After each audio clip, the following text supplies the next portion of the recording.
Good morning, everybody. Let's go to the part 3 of the godly politician and the godly public servant. So in the previous videos na sinare ko sa inyo, ang sabi pala nila, bakit daw hindi ko sinasabi yung pangalan ko? Okay, I'm Seon. Seon ang pangalan ko. Seon Moon. Moon. That is a Korean name. So I'm using that, Seon Moon. So this is the third part. So, gusto kong i-share nung mga sinasabi ni Reverend San Myang Moon.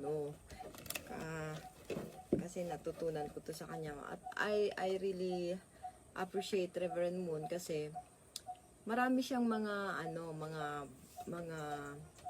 itinuro na tungkol sa Kingdom of Heaven. Ano ba ang meron sa Kingdom of Heaven? Paano ba yung mga ganun? So, isa ito yung sa mga politics, sa mga politicians, ganun. So, even his children, especially yung children ni Reverend Moon na ang pangalan niya is si Moon Kook Jin Moon.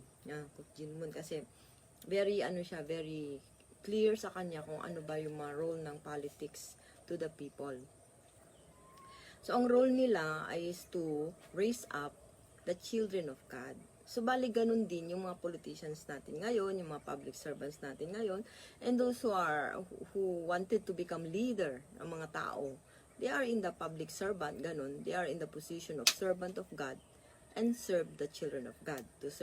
And also, they are supposed to serve the children of God para yung mga anak ng Diyos ay mag-develop at maging Lord ng creation, maalagaan nila lahat ng mga ari-arian ng Diyos. Ganyan. Kasi ang ari-arian ng Diyos is buong mundo, di ba? So somebody has to take care of that. And they have to be raised up, they have to be educated, ganun. Ayan si Adam and Eve yan. Siyempre si Adam and Eve noon, namatay na sila, matagal na. Sino yung mga Adam and Eve ngayon?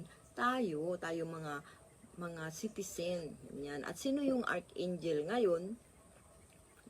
Kasi si Archangel, di ba, na banggit natin sa mga first videos natin, yung mga previous video na si Lucifer nagkaroon siya ng nagplant siya, he planted his lineage, yung descendants siya dito sa earth. So nagkaroon siya ng so yun, so that's why yung mga nature ni Lucifer, maraming naka-inherit sa mga tao, ganon. So kaya mayroong mga bad politicians, mga bad mga evil, mga ganun, because of that. Pero, meron din tayong mga godly politicians, mga godly public servants. Ganun. So, yun yung gusto kong i-share sa yung mga previous video, sabi ko, yung mga godly politicians, saka godly public servant, hindi dapat nila sundin kung ano yung ginawa ni Lucifer kay Adam and Eve noon. Kundi, baligtad sana. Iba ang igagawin nila. Kabaligtaran ng ginawa ni Lucifer. So, yung unang sabi natin is, Lucifer did not look, hindi niya natingnan si Adam and Eve as the children of God. Hindi niya nakita yung value ni Adam and Eve na mga anak sila ng Diyos na dapat niyang turuan para i-raise up niya, para maging responsible people sila, matalino sila, they can control their emotions, tsaka kung meron silang gagawin, determined sila, they have the will, ganyan. Ganun dapat yung nangyari kay Adam and Eve, through the help of the servants of God, yung mga archangels. Pero hindi ginawa ni Lucifer yung kanyang part. Kasi, hindi niya tiningnan si Adam and Eve as a children of God. Kundi, rival ko yan. Ako, bakit mas mahal sila ng Diyos kaysa sa akin? Ako naman nauna, mga ganun. So, yun. Hindi niya nagawa yun, na-envy siya, and then he tempted Eve. Tapos, because of that temptation, nadumihan si Eve, at nung nanganak si Eve, ay meron siyang bahid ng kasalanan. Lahat ng taong naipanganak from Eve ay may bahid. So, ganun. Kaya meron tayong mga bad people, ganyan, no? So, paano ngayon yung mga politicians natin, especially ngayon, siyempre, may election tayo, ganun, mga highest positions dito sa country natin. So, ano ba yung godly politician? Yung pangatlo na ginawa ni Lucifer is that he dominated Eve and Adam and Eve. Paano? by tempting, ganon, by talking ng kasinungalingan. Nagsinungaling muna si Lucifer, di ba? Kay Adam and Eve. Ano bang edad nila noon? They were very innocent. Si Adam and Eve, they were young. Sabihin mo, mga 16, 17 years old, 18, ganyan. So, he was talking to Eve, especially. Tapos, sinasabihan niya na, kang maniwala sa Diyos, no? Hindi yung totoo. Sabi nila, may Diyos. Ay, sabi nila may Diyos. Sabi ng God, mamamatay ka. Hindi yan totoo. So, he was lying to the young girl. Ganun. Tapos, siyempre, yung young girl, innocent, ganun, din niya pa masyadong alam, mga guro. Sa ngayon, mga estudyante, ganun. Hindi pa masyadong nakikita kung ano ba yun. At especially if the parents did not teach them about God, o kaya yung about yung God's will, mga ganyan. Madali silang makuha ng ganong klaseng salita ng kasinungalingan. So, bali si, paano niya kinontrol? Sa words, by sinungaling, by lies. So, yung mga, natin ngayon, yung mga politicians natin ngayon, pwede silang gawin din nila yung ginawa ni Lucifer by lying. Ganon. Magsasabi sila ng lies para makuha nila yung mga boto ni Eve at saka ni Adan. Diba? Makuha nila yung mga boto ni Eve at saka ni Adan. So, pag sumunod na sila Eve, sila kasi Adan sa kanila, nung sumunod na nakuha ni Lucifer si Adan at saka si Eva, anong nangyari? Pinalabas sila, di ba? Sa Garden of Eden, pinalabas sila. Tapos, sino na naging Lord ni Adan tsaka ni Eva? Kundi si Lucifer na. Di ba? Si Lucifer na yung nag-guide sa kanila. At anong tinuro ni Lucifer sa kanila? Di pa, may mga tradisyon niya na kasinungalingan, mga ganun. So, namulat na lang lahat ng mga tao na nakikinig sa mga lies ni Satan, nakikinig. So, ganun yung mangyari sa mga politicians na nagsasabi siya ng lie. Pag nagsunod tayo sa kanila, di, siya na yung mag-guide sa atin. Sila na, pag namali yung, kung kasinungalingan sinasabi nila, di mali na rin yung napuntahan ng buhay natin.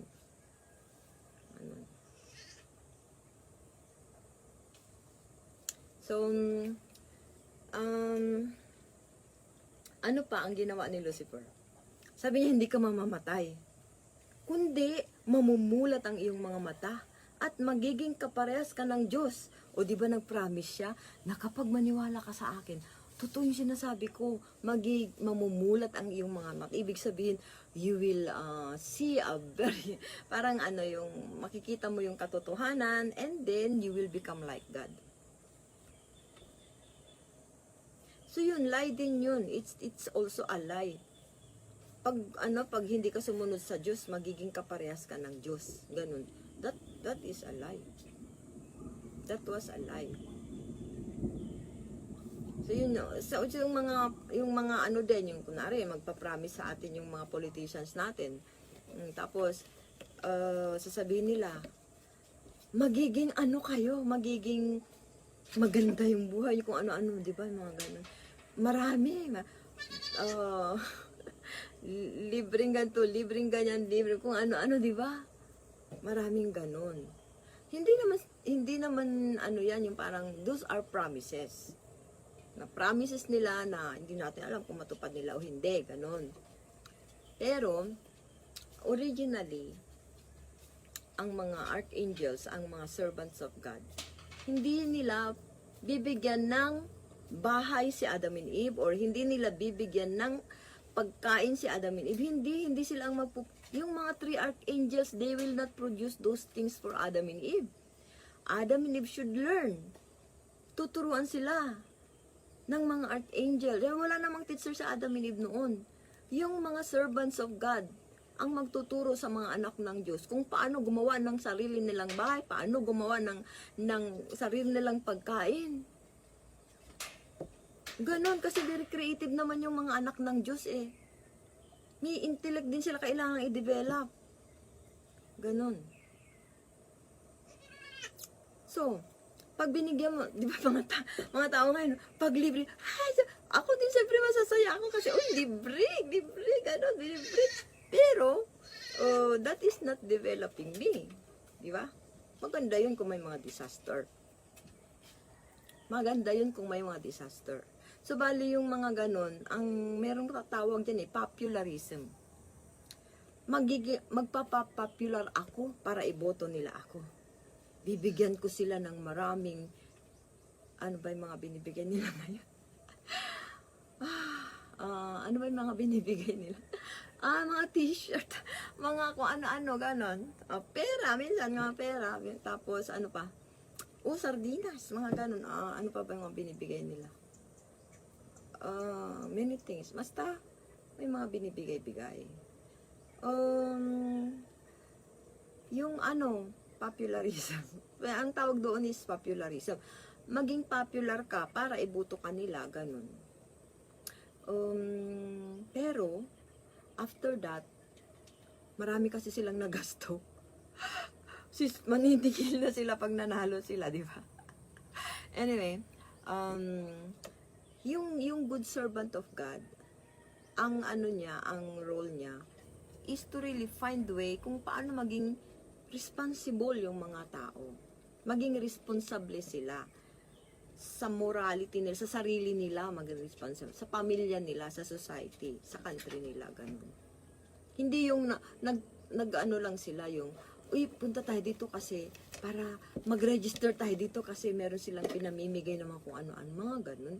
Siyempre maganda rin yun. Parang tulong din sa mga pero it's not really helping people. Meron akong narinig, this is very connected to the theory of predestination.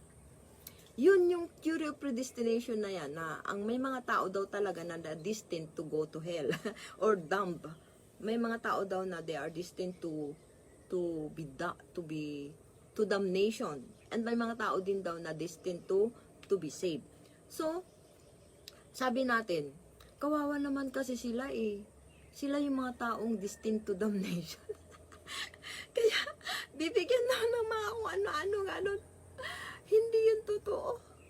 Everybody, yung mistaken understanding yan sa theory of predestination.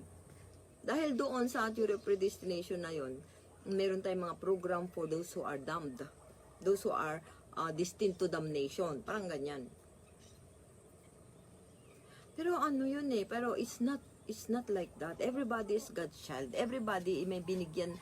Everybody hindi pwedeng maging engineer, hindi pwedeng maging doktor ang lahat. Hindi naman ganun. Lahat yung kasi unique, everybody is unique. Pero the fact that they are God's children, ginawa sila ng Diyos bilang mga anak anak ng Diyos. Meron yan silang mga talent na kapag matap mo, kapag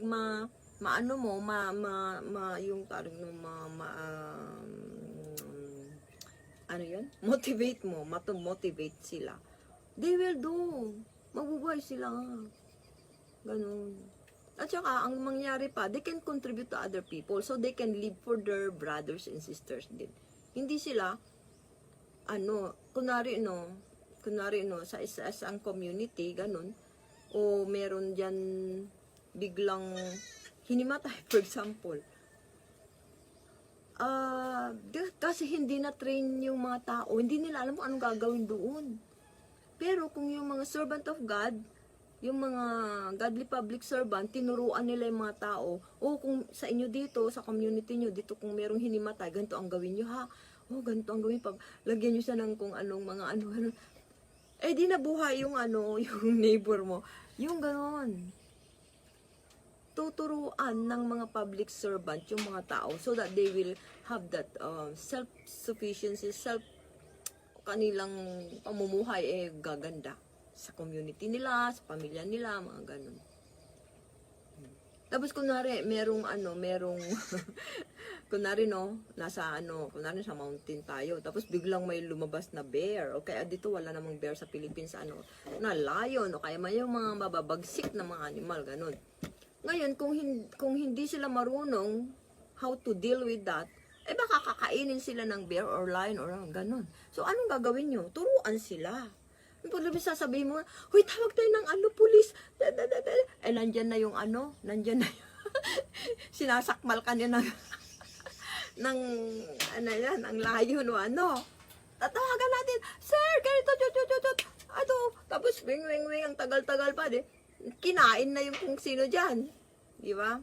So, bali ganon, yung mga public servant, they think of that, they have to think kung paano nila gagawing independent, yung mga, tapos interdependent yung mga tao, yung mga anak ng Diyos. Magturo sila, ganon. Hindi yung kukontrolin sila. Minsan, maraming beses ganitong nangyayari, gagawa sila ng mga law, yung ating mga public servant. Gagawa ng mga law, bakit? Para makontrol yung masamang ginagawa nila, for example. Marami, basta sa akin, basta generalas na lang, no? Gagawa ng law para makontrol isang bagay, ganun, para hindi nila gagawin. So, sa dami ng ginawa nilang law, isang kibot mo, mayroon kang na-violate na law, parang na, yung, to the point na masasakal na yung mga tao sa kadamihan ng mga laws, mga regulations, mga rules, mga kung ano-ano, ganun. Para daw makontrol yung mga tao. Actually, kung tuturuan mo mabuti yung mga tao, hindi sila gagawa ng crime. Ang alam kong kaya gumagawa ng law because of selfishness. Dahil sa mga tao ay gumagawa ng maraming selfishness. Kunwari, nagnanakaw, gano'n. So, anong gagawin natin? Gawa tayo ng law. O, kunwari, nagda-drug o gano'n. Gawa tayo ng law para hindi mag-drug. Mga gano'n, di ba? Yun ang nangyayari to control the people. Pero, ang pinaka-best na pwedeng magawa natin, mga public servant, is to educate people according to the will of God. Kaya nga, yung mga public servant, maganda rin na alam nila ang God's will. Ano ba yung nakalagay sa Bible na gusto ng Diyos na gawin ng mga tao? Ganun. Yun yung kaya nga godly. Di ba? Yung sabi ko, yung presidente nga pag nag-oath taking siya or inauguration, gano'n nakalagay yung kamay niya sa Bible. Promising that he will do his part as a servant of God. Ang mga public servant are servants of God. Sure talaga. They are the servants of God. They are standing in the archangel's position. Yung position ni Gabriel, Michael, at saka ni Lucifer.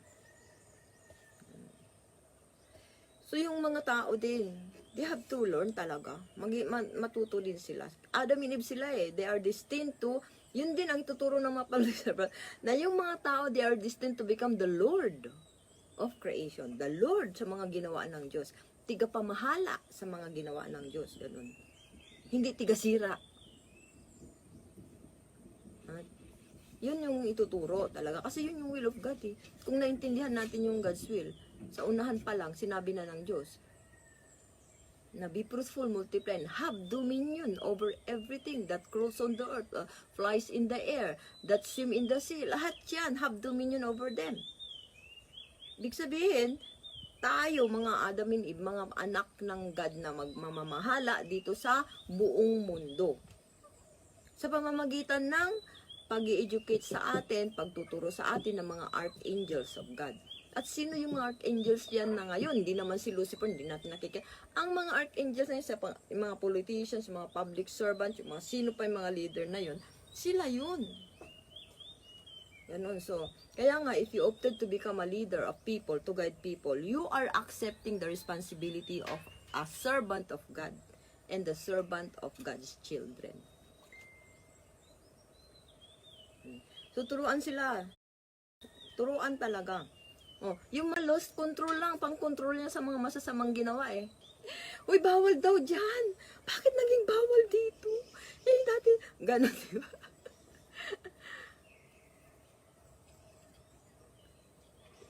Laws pala yung mga laws, no? Siyempre, marami tayong mga counselors, gumagawa sila ng mga patakaran, mga rules nila, mga gano'n, diba? Kasi nakikita nila ganitong ginagawa ng mga tao, gano'n. Those are to control the evil things na nangyayari, di ba? In order to promote good things. So, okay yun, maganda kung ganyan ang ginagawa. Pero, sana alam nyo ang wish ko. Sana naman mag-expire naman yung mga rules and regulations. Yung mga rules na and regulations na ginawa pa noong 1980s, nag-expire ba? Parang hindi yata.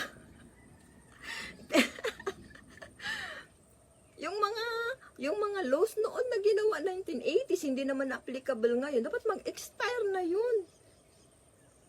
Yung mga public servant natin, isipin din nila, kawawa naman yung mga ito, isang kibot nila. Kaya nga, hindi mo alam na anytime i-apply nila yung isang law. For example, no, today, i-apply natin itong law na to. Na, kunwari, no, bawal, kunwari sa mga motorista, ano ba yung mga, dapat naka-mask ka. Ganon, mask. Ngayon, medyo na, ano na sila, everyday naman silang nagmumotor diyan, hindi sila naka-mask, walang nanguhuli sa kanila. Pero actually, based on the law, they are already disobeying a law. They are supposed to be penalized. Pero hindi eh.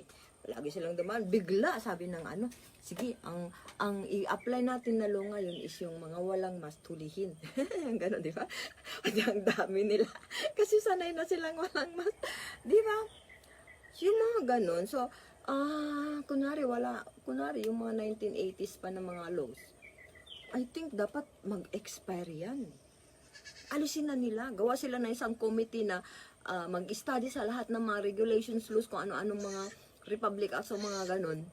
At titingnan nila na applicable pa ba to. Alisin na nila kung hindi. Para naman, hindi nasasakal yung mga tao. Controlling yan, i-control.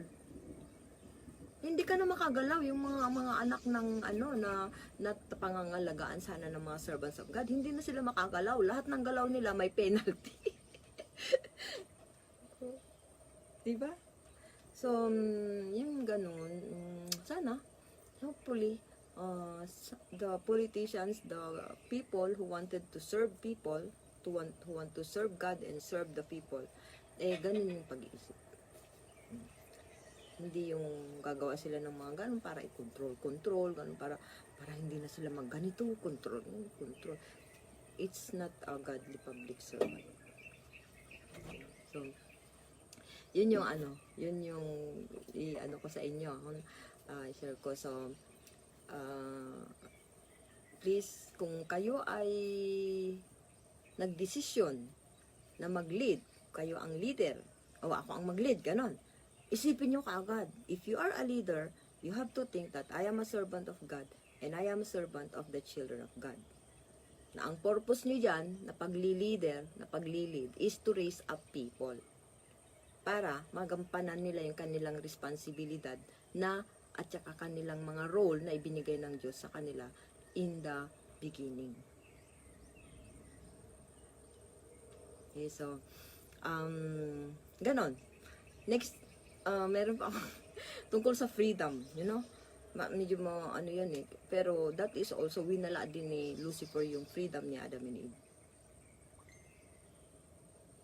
Okay, so this time, hanggang dito lang muna.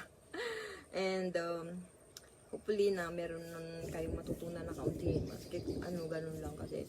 Sayang naman kung hindi ko sinishare, di ba? Baka sakaling merong makaintindi, merong makaano sa inyo. If you can apply it sa inyong mga, if you are a leader, ganun yung gagawin nyo. To raise them up, to raise people, hindi to control.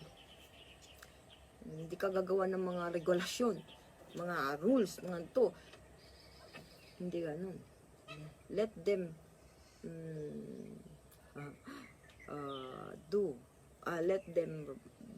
let them grow through the help of this the education ng mga public servant at saka mga godly public servant and godly politicians. Okay, bye bye, have a nice day.